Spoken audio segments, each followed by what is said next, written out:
আমাদের পৌর পার্কের স্থান আপনাদের দেখাতে চলেছি। দেখুন ভাইরা কত পরিশ্রম করছে। হাই হাই ভাই, আপনাদের খালি গায়ে কেন?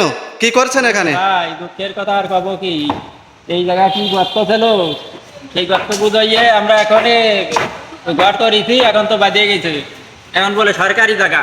হ্যাঁ, খালি খালি আমাকে লুঙ্গি দিয়ে বলে ভরে যাচ্ছে, এনে লোকে কথা পাবে ওরে কষ্ট করতে করতে তো কাজ সারা হয়ে যাচ্ছে আমাকে। ও, সেটা তো আপনারা আগে জানতেন না। আগে তো জানতাম যে মালিকের জায়গা, এখন তো দেই সরকারে, এখন আমরা আর কি করবো, আমাকে আর তো তো করার এখন কিছু নাই। আপনাদের এগুলো তুলে নিয়ে চলে যেতে হবে। হ্যাঁ, তুলে নিয়ে চলে যাচ্ছি আমরা, আমাকে তো তাছাড়া কোনো লাইন নাই। আপনাদের কোনো সরকার ব্যবস্থা? আমাকে না কিছুই না, উল্টো বলছে যে 2 দিনের মধ্যে না সরাই নিতে পারলি আইনানুগ ব্যবস্থা নেবে বলে সরকার। ও। আমরা আর কি করবো।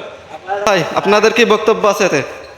এখানে ঘর করিলাম, তখন জানতাম না যে এটা সরকারি ঘর, এখন যে ভেঙে ফুরে নিয়ে যাতে আসছে অনেক টাকা ক্ষতিপূরণ। আসলে কষ্ট লাগে। এই যে ভাইয়ের মাথায় হাত উঠে গেছে, কি একটা অবস্থা দেখো, চিন্তার কোনো কারণ নেই। হায় হায়, দীর্ঘদিন ব্যবসা বাণিজ্য করার পরে যদি এইভাবে চলে যেতে হয় খুব কষ্ট লাগে। এই পাশে আর একটা ঘর উচ্ছেদ করা হচ্ছে। আমাকে জায়গা সরকারে দিয়ে দেওয়া আছে। এটা বাগারপাড়া উন্নয়নমূলক কাজের জন্য এদিক থেকে রাস্তা হবে, সমস্ত ঘর ভাঙা হয়ে গেছে। দাদা মন খারাপ করার দরকার নেই, যা হবার তা হয়েছে, আল্লাহ ভরসা।